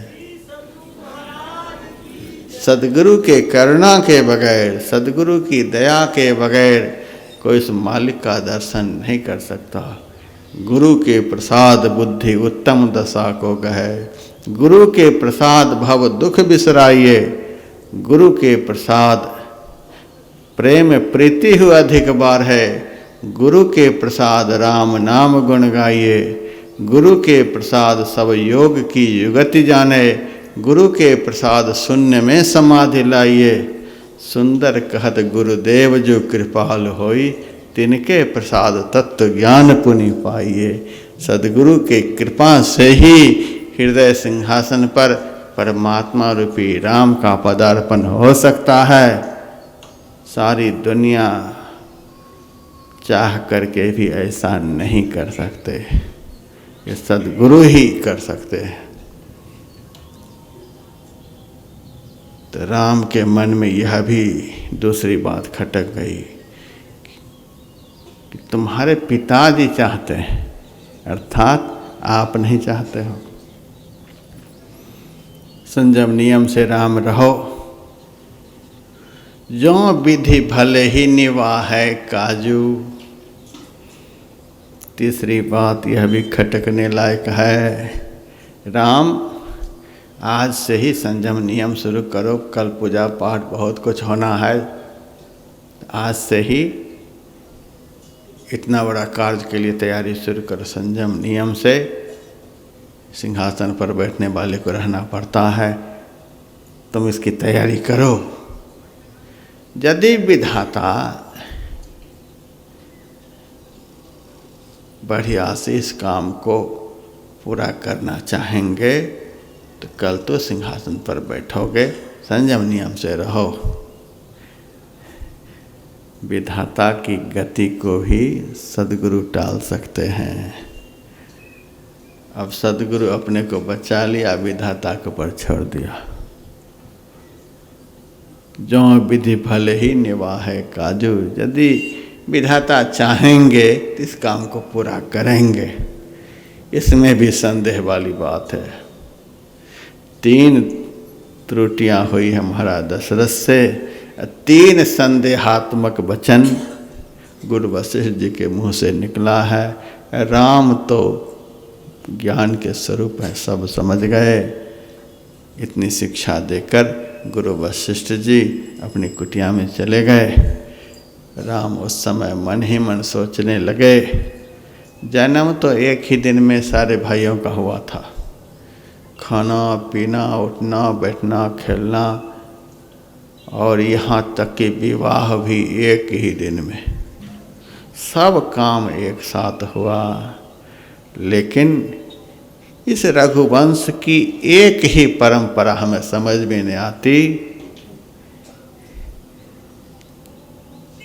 कि छोटे भाई के रहते बड़ा भाई को सिंहासन पर बिठाया जाता है। हमारा छोटा भाई यदि सिंहासन पर बैठता था हमको बड़ा आनंद आता। राम की इच्छा यह है कि हमारा छोटा भाई सिंहासन पर बैठे। परमात्मा की यह इच्छा रहती है कि हमारे संत का संसार में सम्मान हो, जस हो। परमात्मा ये चाहते हैं। भगवान राम की इच्छा तो यह है कि हमारा छोटा भाई, तो राम से छोटा कौन था? राम से छोटा भरत था, भरत से छोटा लक्ष्मण, लक्ष्मण से छोटा शत्रुघ्न। तो छोटा को छोड़कर बड़ा को सिंहासन पर बिठाना, ये अनुचित परंपरा रघुवंश का है। होना तो ऐसा चाहिए कि बड़ा भाई के रहते छोटा भाई सिंहासन पर बैठे। इससे हम छोटे थोड़े हो जाएंगे। भरत सिंहासन पर बैठेगा, वह चक्रवर्ती सम्राट कहलाएगा। और चक्रवर्ती सम्राट जब मेरा पैर छू करके प्रणाम करेगा तो हम छोटा थोड़े हो जाएंगे। चक्रवर्ती सम्राट जब दरबार में जाने पर उठकर हमारा स्वागत करेंगे तब हम थोड़े छोटे होंगे। इतना बढ़िया संयोग होता है छोटा को सम्मान देने से, छोटा को प्यार देने से। लेकिन छोटा को सब दिन छोटा बना करके ही रखो, बड़ा नहीं बनने दो, तब अनर्थ शुरू हो जाता है। छोटा को सब दिन छोटा बना करके ही रखना, बड़ा नहीं बनने देना। जहाँ इस परंपरा का निर्वहन होता है वहीं अनर्थ शुरू होता है। छोटा को बड़ा बनाने का प्रयास, यह राम का प्रयास है, यह राम की राजनीति है। राम की राजनीति को जो अपना लेंगे तो वे दुनिया में राम राज्य की स्थापना कर देंगे। रामायण में तुलसीदास जी महाराज ने लिखा है, नीति प्रीति परमारथ स्वार्थ, कौन राम सम जान जथारथ। राम से ज़्यादा राजनीति भी कोई नहीं जानते, राम से ज़्यादा प्रेम करने के लिए भी कोई नहीं जानते, राम से ज़्यादा परमार्थ के ज्ञाता भी कोई नहीं हो सकते, राम से ज़्यादा स्वार्थ को भी नहीं समझ पाते कि असली स्वार्थ क्या है। तो राजनीति कोई सीखे तो राम से सीखे, छोटा को बड़ा बनाओ। और छोटा जब बड़ा बनेगा, जिनके द्वारा बड़ा बनेगा उनका तो सब दिन सम्मान होता ही रहेगा। जिनका विचार छोटा है, बुद्धि छोटी है, जैसे जगन्नाथ मिश्रा ने बिहार में बना दिया एक को मुख्यमंत्री, तो उनको ऐसा रौंद डाला बनाने वाले को कि कभी मुख्यमंत्री उनको बनने ही नहीं दिया। बनाने वाले का उन्होंने कभी आदर किया ही नहीं। जिन्होंने उनको बनाया उनका जो आदर नहीं किया, यही कारण है कि आज भी खिचड़ी खा रहे हैं। यही कारण है। बनाने वाले का सम्मान नहीं करोगे तो खिचड़ी खाओगे। यह भी राजनीति है। जिन्होंने तुमको बनाया है उनके प्रति जीवन के अंत तक आदर का भाव होना चाहिए। ऐसा विचार जिसके दिल में है उसको बड़ा बनाने से समाज का बड़ा कल्याण होता है। तो भरत तो महापुरुष हैं। भरत को यदि बड़ा बनाया जाएगा, ये तो सब दिन ऐसे ही बड़ा का सम्मान करता है। बड़ा बनाने वाले का तो और अधिक सम्मान। तो राम के दिल में ऐसा भाव है। राम के दिल में जो भाव आ गया तो दुनिया की ताकत किसमें है कि राम के दिल के भाव को बदल सके। इसी कारण तो भरत का राज्याभिषेक हुआ। सब बोलते रह गए, बोलते रहे, किसी का नहीं हुआ। हुआ होता है वही जो मंजूर खुदा होती है। भगवान जो चाहते हैं अपनी बनाए बनाए बनत नहीं, जाको राम न देत बनाई। अपने से कोई चाहे हम यह बन जाएं वह बन जाएं, सारी दुनिया के लोग चाहें इनको यह बना देंगे, लेकिन जब तक राम नहीं चाहेंगे तब तक नहीं बन पाओगे। बनाने वाले राम हैं। तो राम ने उसी वक्त मन में सोचा इस वंश में यह बड़ा अनुचित है कि छोटा भाई को सिंहासन पर नहीं बिठाकर बड़ा को बिठाया जाता है। जब राम को यह अनुचित दिखलाई दिया तो फिर तो राम जो चाहेंगे वही होगा। भगवान श्री राम गुरु वशिष्ठ जी ने जो कुछ भी संयम नियम बतलाया था उसका पालन करने लगे। दशरथ जी ने मंत्रियों से कहा अब नगर को सजाया जाए, राज्याभिषेक की तैयारी की जाए। कल जो उत्सव होना है उस उत्सव की तैयारी पहले से शुरू हो जानी चाहिए। सुमंत जी सारे मंत्रियों का आदेश दिया, नगर सजाया जा रहा है, बड़ा धूमधाम हो रहा है अयोध्या नगरी में। यहाँ तो बड़ा आनंद है, बड़ा उत्सव की तैयारी हो रही है। स्वर्ग में हाहाकार मचा हुआ है। स्वर्ग का सारा आनंद खत्म हो गया। अयोध्या के आनंद को देखकर स्वर्ग के देवी देवताओं का आनंद खत्म हो गया। ये देवता लोग बड़े ईर्ष्यालु होते हैं। ऊंच निवास नीच करतूती, देखने चाहिए पराई विभूति।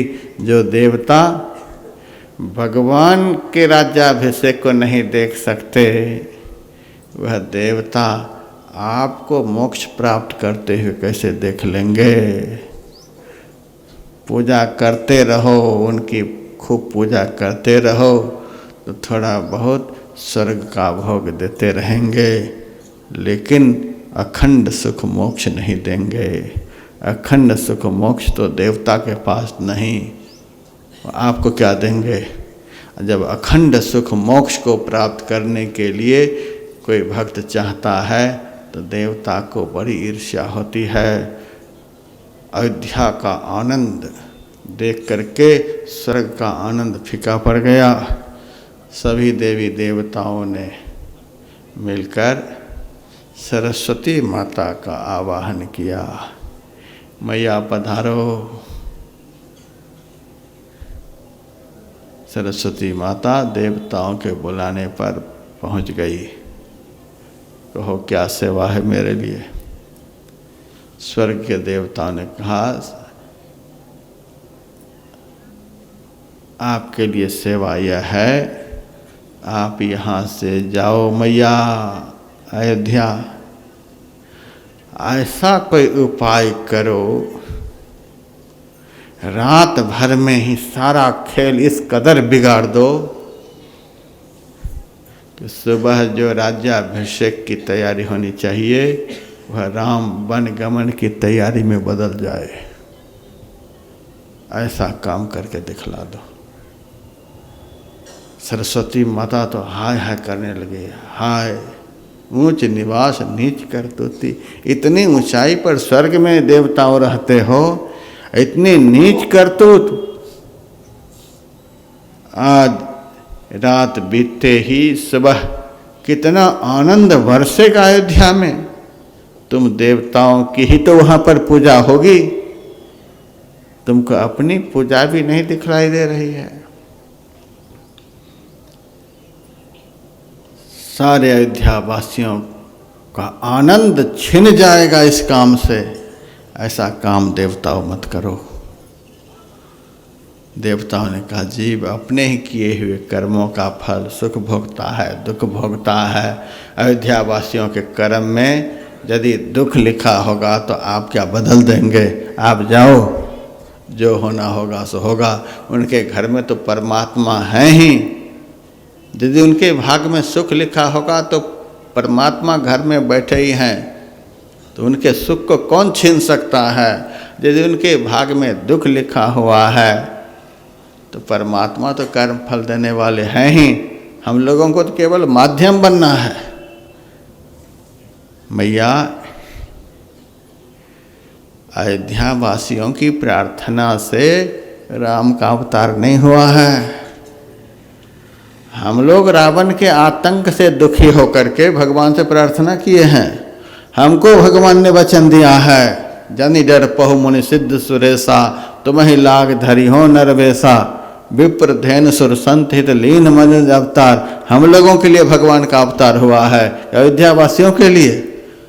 हम लोग रावण के आतंक से स्वर्ग में भी कभी सो नहीं सकते, गिरी कंदरा में धक्का खाते फिरते हैं। और अयोध्या वासी हमारी प्रॉपर्टी को छीन रखे हैं, तो हम भी उनकी प्रॉपर्टी को छीनेंगे। बहुत आनंद ले लिया अयोध्या वासियों ने। हमारे लिए राम का अवतार हुआ, हमने प्रार्थना की है, हमने जाकर के स्तुति की है, महाराज पधारो, रावण हमको बहुत दुख दे रहा है, हमारा स्वर्ग का सुख छिन गया है। हमारे कहने पर, हमारी प्रार्थना पर, हमारी स्तुति से हमारे लिए हमको वचन दे करके भगवान आए हैं और मज़ा ले रहे हैं अयोध्या वासी। अब हम लोग मज़ा लेंगे। अयोध्या वासी ने बहुत मज़ा ले लिया। आप जाओ जल्दी से, जो होगा सो देखा जाएगा। सरस्वती पछताती हुई, चलो जो होना होगा सो होगा। अयोध्या में जैसे शनि की 7.5 चढ़ जाए तो उस आदमी की दुर्गति शुरू हो जाती है। शनि की 7.5 के रूप में सरस्वती अयोध्या में आई। अब विचार करने लगी कि कैसे राम जंगल जाए, क्या उपाय करूं, क्या उपाय करूं। समस्त अयोध्या वासियों के अंदर तो राम के प्रति प्रगाढ़ प्रेम है, अब क्या उपाय करूं।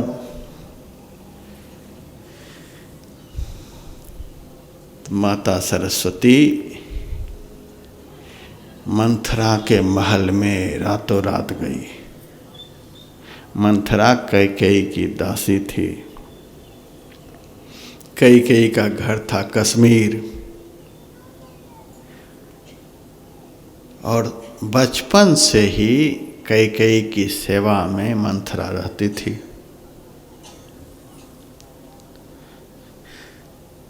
जब महाराज दशरथ के साथ कैकेयी का विवाह हुआ तो बहुत कुछ दान में दिया था। कैकेयी से माता पिता पूछते हैं, बेटी तू मुँह मांगा वरदान मांग, तो क्या चाहती हो? कैकेयी कहती है, हम तो चक्रवर्ती सम्राट के घर जा रहे हैं, वहाँ क्या कमी है? यदि आप देना चाहते हैं कि कुबड़ी को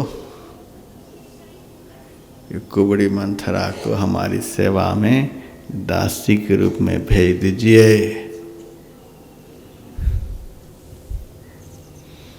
एक भी कुबड़ी अयोध्या में नहीं है। अयोध्या सुनी है कुबड़ी से। इस कुबड़ी को अब अयोध्या भेजिए। हमारे साथ में लेकर के आई थी। उस कुबड़ी से कैकेयी को बड़ा भारी प्रेम। एक मंथरा अयोध्या आ गई, अयोध्या का सत्यानाश हो गया। अब तो घर घर में मंथरा, घर बचे कैसे? घर बचे कैसे? तो मंथरा ही मंथरा दुनिया में, जो दूसरे के सुख को बिगाड़े, जिनसे दूसरे का सुख देखा नहीं जाए, यही प्रवृत्ति तो मंथरा की है।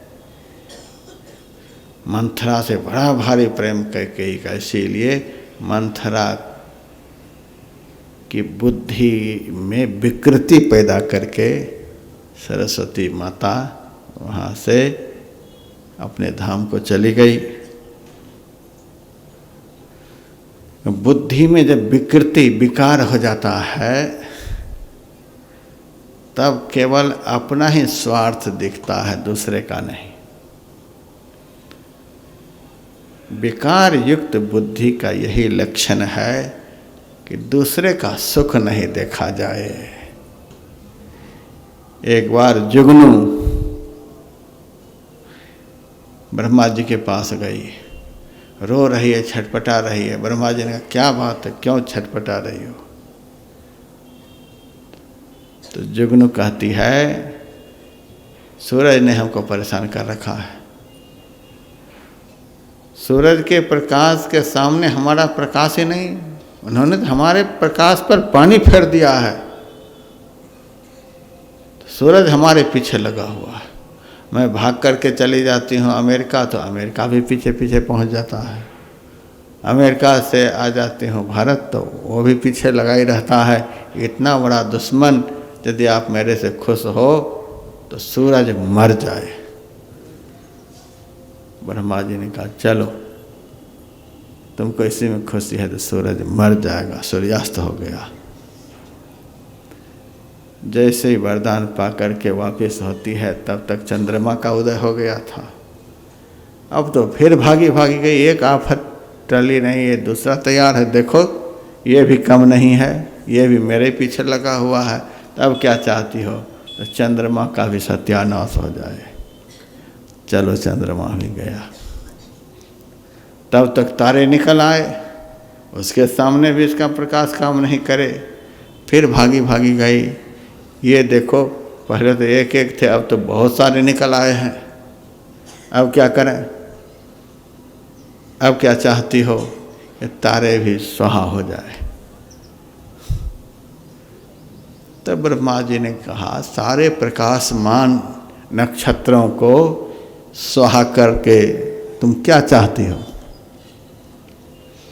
तब जुगनू कहती है, जब सारे प्रकाशमान नक्षत्र खत्म हो जाएंगे, तभी तो मेरे प्रकाश को लोग देखेंगे। इनके रहते तो मेरे प्रकाश को कोई देख ही नहीं सकता। इसीलिए सारे प्रकाशमान को खत्म करो, केवल जुगनू का प्रकाश फैलता रहे। यही है बुद्धि की विकृति, जो दूसरे का उत्थान, दूसरे की उन्नति, दूसरे की प्रतिष्ठा, दूसरे का जस, दूसरे का नाम देख नहीं सके, बर्दाश्त नहीं हो, सब खत्म हो जाए, मेरा ही नाम दुनिया में हो, मेरी ही कीर्ति, मेरा ही जस। यह है बुद्धि की विकृति। सरस्वती ने मंथरा की बुद्धि में विकृति पैदा कर दी। वही विकृत बुद्धि लेकर के जब सुबह सो करके उठती है, पहले बाथरूम जाना चाहिए, फ्रेश होना चाहिए, मंजन वगैरह करना चाहिए, नहीं कुछ नहीं। जब बुद्धि विकृत हो जाती है तो फ्रेश होना तो खत्म ही हो जाता है। उसका पवित्रता की दिशा है उसकी बंद हो जाती है। सबसे पहले जगते ही घर से बाहर निकली, जो कर्मचारी नगर गली को महल को सजा रहे थे, उस सजाने वाले से पूछती है, पूछे से लोगन काहू छाहू। क्या बात है, होली दिवाली तो है नहीं, इस कदर नगर को सजा रहे हो, कौन सा उत्सव है? बताते क्यों नहीं? हमसे बताए बगैर नगर को सजाने लग गए, क्या होने वाला है? सजाने वाले कर्मचारियों का, पगली तुमको पता नहीं है, आज राम का सुबह सुबह राम का राज्याभिषेक होगा, सुबह सुबह राम का राज्याभिषेक होगा, इसीलिए नगर को सजाया जा रहा है। अच्छा, राम का राज्याभिषेक होगा? पूछ से लोगन काहू छाहू, राम तिलक सुनि भाउर दाहू। राम का राज्याभिषेक सुन करके मंथरा का हृदय जलने लग गया, स्वाहा होने लगे। जो विकार, जो बुद्धि की विकृति भगवान की उन्नति नहीं देख सकती, वह हम आप लोगों की उन्नति को कैसे देखेगी? बुद्धि में जब विकृति आ जाती है, बुद्धि की विकृति क्या है? दूसरे की उन्नति में बाधा पहुंचाना, प्रचंड ईर्ष्या का भाव, प्रचंड ईर्ष्या विकार से ग्रसित होना। जो विकार राम के राज्याभिषेक को भी बर्दाश्त नहीं कर सकता, वह हम लोगों के उत्थान को क्या बर्दाश्त करेगा? मैं गया था एक बार पंजाब सत्संग करने के लिए, एक भगत आया प्रणाम करने के लिए। मैंने उनसे कहा, कहो भगत जी, आपका व्यापार वगैरह ठीक ठाक चल रहा है? अरे महाराज क्या ठीक ठाक चलेगा, पिछले साल बड़ा भारी नुकसान हो गया था। पिछले साल नुकसान हुआ, अभी तो मज़े में हो? क्या मज़े में होंगे, इसी तरह से आगे भी चलेगा तब तो। अरे आगे पीछे छोड़ो, अभी तो खुश हो, अभी तो बढ़िया चल रहा है। अरे क्या खुश होंगे महाराज, हमारे बगल वाले का तो हमसे भी बढ़िया चल रहा है, हमारे बगल वाले का हमसे भी बढ़िया। जो दूसरे का बढ़िया देख नहीं सके, दूसरे की उन्नति नहीं देख सके, यही बुद्धि की विकृति, ईर्ष्या, विकार है। ये राम तक के उत्थान को बर्दाश्त नहीं कर सकती है, साधारण लोगों को कौन कहे। पर सुख संपत्ति देख सुनी, जरे जो जर बिनु आग, तुलसी तिनके भाग से चले भलाई भाग। ऐसा विकार मन में उत्पन्न हो जाए तो समझ लेना कि दूसरे का तो सत्यानाश बाद में, तुम्हारा पहले। ईर्ष्या आग है, आग जहाँ रहती है वहाँ की वस्तु जलती है।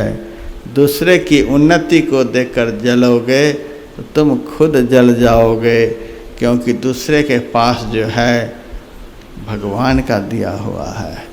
भगवान के दिए हुए को तुम ईर्ष्या भाव रखकर हड़प लेना चाहते हो।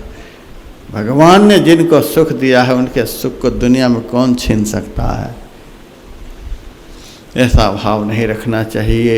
मंथरा के अंदर बड़ा भारी जलन शुरू हो गया और सीधा वहाँ से भागे भागे कैकेयी के पास गई, हाँफ रही है। कैकेयी कहते, क्या बात है, तुमको आज क्या हो गया है, इस कदर हाँफ रही हो, दवाई ले रही हो? क्या लक्ष्मण ने कुछ कह दिया? शत्रुघ्न ने कोई दंड दे दिया?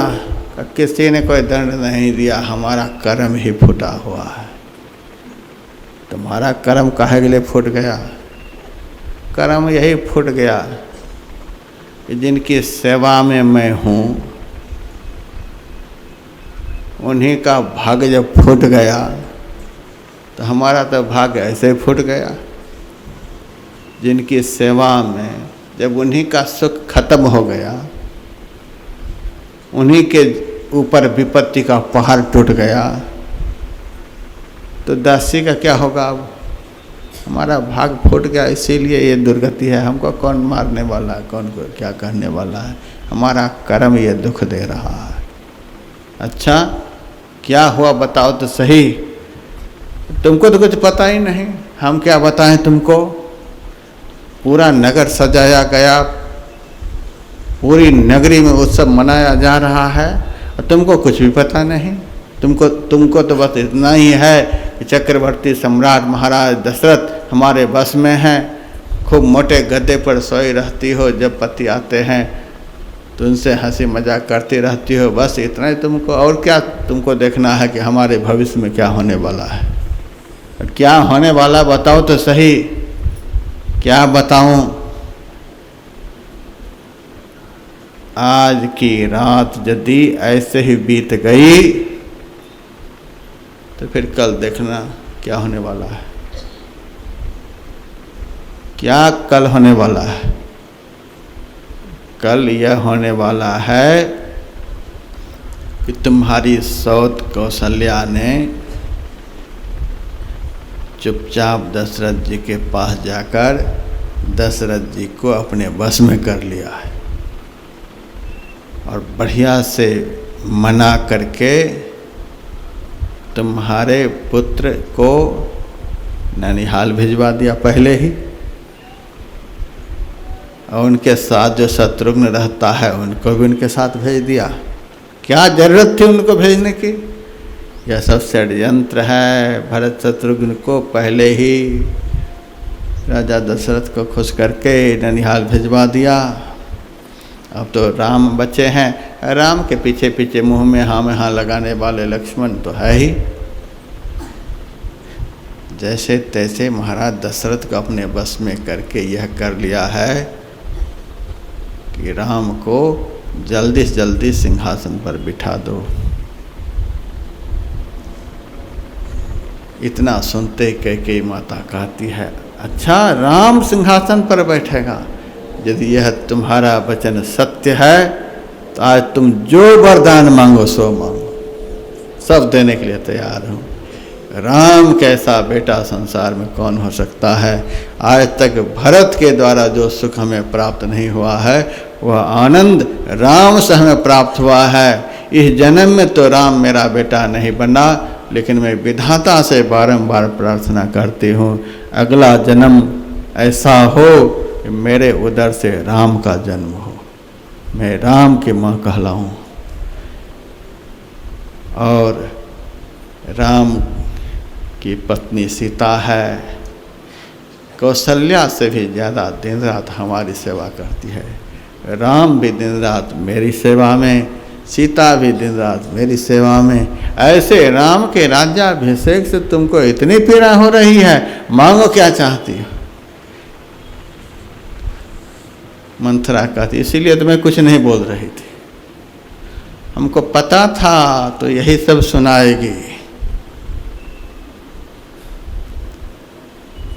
हिरनी को फंसाने के लिए शिकारी फंदा लगाता है, खूब बढ़िया बढ़िया चारा फंदा के पास में फेंक देता है। उसी चारा के लोभ में पड़कर हिरनी फंस जाती है। अब बाद में हिरनी क्या दुर्गति होती है। राम सीता तुम्हारी सेवा में दिन रात लगे हुए हैं, तुम्हें खुश करने के लिए चारा फेंके गए हैं। इसके पीछे बड़ा भारी राज है। राज क्या है? किसी भी तरह से तो सिंहासन पर मैं बैठूं, सिंहासन पर बैठने तक तुम चुप रहो, एक बार बैठने तो दो। जो दुर्गति कद्रू ने भिन्नता की थी, बहुत सारे सौतों की कहानी सुना दिया, इन्होंने इसकी की, इन्होंने इसकी की, वही दुर्गति कौशल्या तुम्हारी करेगी। सिंहासन पर जैसे राम बैठेंगे, सुबह होते ही राम भरत शत्रुघ्न को बुला लेंगे और भरत जी को सीधा आजीवन कारावास, तिहाड़ जेल, आजीवन कारावास, सब दिन जेल में रहना पड़ेगा उनको। और तुमको सब दिन कौशल्या के भवन में उनके चरणों की सेवा, उनके वस्त्रों को धोना, उनका भोजन बनाना, घर की लिपाई पुताई, सारे जीवन दासी का काम पानी भर भर करके हालत खराब कर दे। ऐसा तो नहीं होगा। नहर में जाकर के पानी भरूंगी लेकिन सौत के पानी नहीं भर सकती। राम तो ऐसा कर नहीं सकता। अरे जब था तब था, समय पर सब बदल जाता है। दशरथ भी कम कुटिल नहीं है, वे भी कौशल्या के बस हो गए हैं। राम जब बहुत प्यारा था तब था, अब राम की भी बुद्धि बदल गई है, कौशल्या की भी बुद्धि बदल गई है। बड़ा भारी षड्यंत्र। मैं रेखा खींच करके कहती हूँ, यदि रातों रात तुम इस काम में व्यवधान नहीं पैदा कर दोगी तो सुबह होते ही जो जो मैंने कहा है सो सब घटित होकर के रहेगा। और जिनकी खोपड़ी पर सरस्वती बैठी हुई है उनकी बात में तो दम भी कम नहीं होगी। कौन कुसंगति पाए न साई, कुसंग पाकर किसकी बुद्धि नहीं बदल जाती है। पापनी मंथरा की बातों में कैकेयी आ गई। कैकेयी कहती है, जीवन में मैंने किसी को दुख नहीं दिया, किसी के साथ छल कपट नहीं किया, फिर किस कारण विधाता ने मेरे साथ इतना बड़ा वज्राघात किया है। अब बता कोई उपाय है जिससे मेरा भविष्य सुधर जाए। कैकेयी कहती है,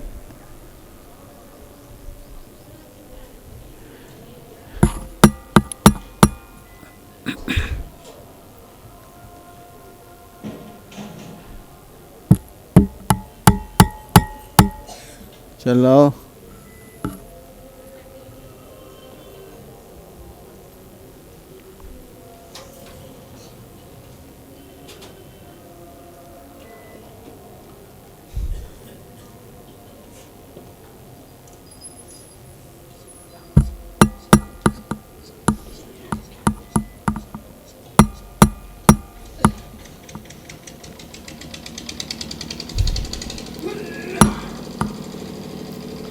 बोलिए श्री सद्गुरु महाराज की जय। कैकेयी कहती है, जीवन में मैंने किसी के साथ कोई बुरा नहीं किया, फिर किस कारण विधाता ने इतना बड़ा वज्राघात मेरे साथ किया। अब कोई उपाय है कि रातों रात कोई ऐसा कार्य बन जाए कि हमारा भविष्य सुधर जाए। मंथरा कहती है, दुनिया में कौन ऐसी बात है जो बन नहीं सकती है मेरे द्वारा, लेकिन तुमको कहना व्यर्थ है। पहले ही बात में तो तू हमको इनाम देने लग गई, दोबारा कुछ बताऊं तो तू और चिढ़ जाएगी। तब कैकेयी कहती है, अब नहीं, अब तो तुम्हारी बात पर हम कुआं में भी कूदने के लिए तैयार हैं। देख लिया कि सब तरह से कैकेयी मेरे बस में हो गई है। तब कहती, हाँ उपाय है। तो उपाय है क्या? कि राजा तुम्हारे बस में है, जो कहती हो राजा मानते हैं। और राजा के पास तुम्हारा 2 वरदान धरोहर के रूप में रखा हुआ है। देवासुर संग्राम में महाराज दशरथ गए थे देवताओं की सहायता करने के लिए। संबरासुर मायावी युद्ध के द्वारा महाराज दशरथ के शरीर को छत बिछत कर दिया था। दशरथ मूर्छित हो गए थे।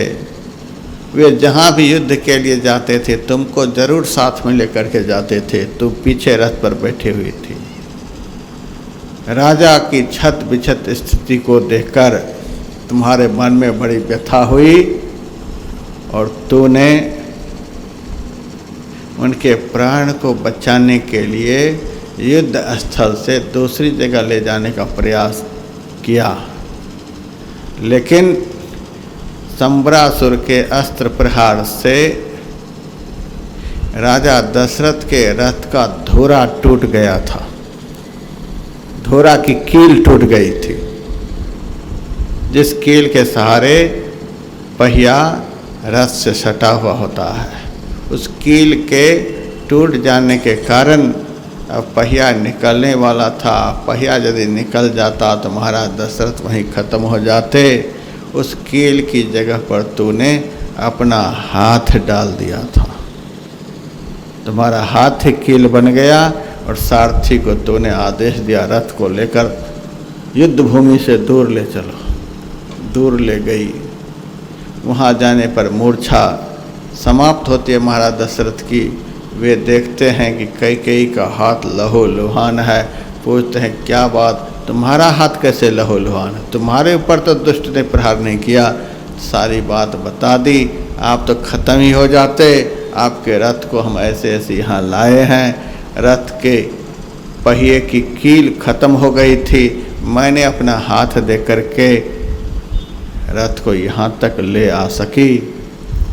कहा हमारे कारण इन्होंने अपने हाथ तक को कील बना दिया।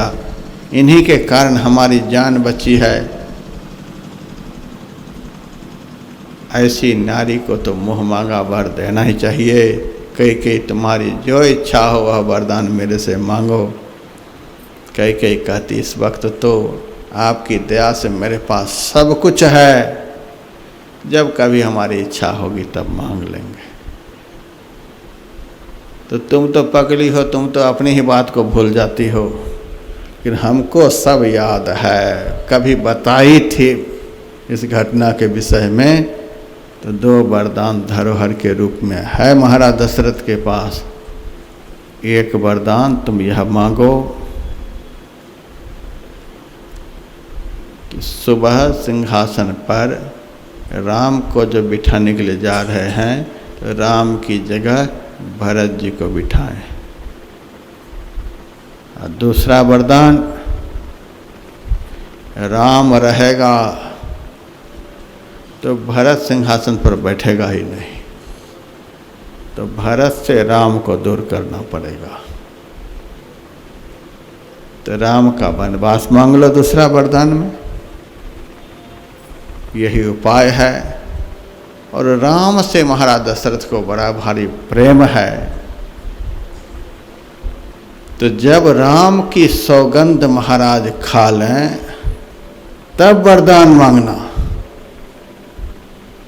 और नहीं तो तू वरदान मांग लेगी और कहेगा कि यह नहीं हो सकता।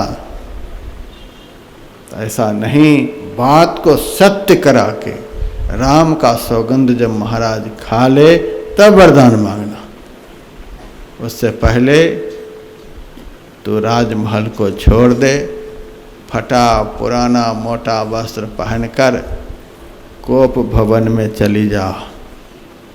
जब तक तुम्हारा काम बन न जाए तब तक बहुत सजगता के साथ अपना काम बनाने के प्रयास में लगी रहना।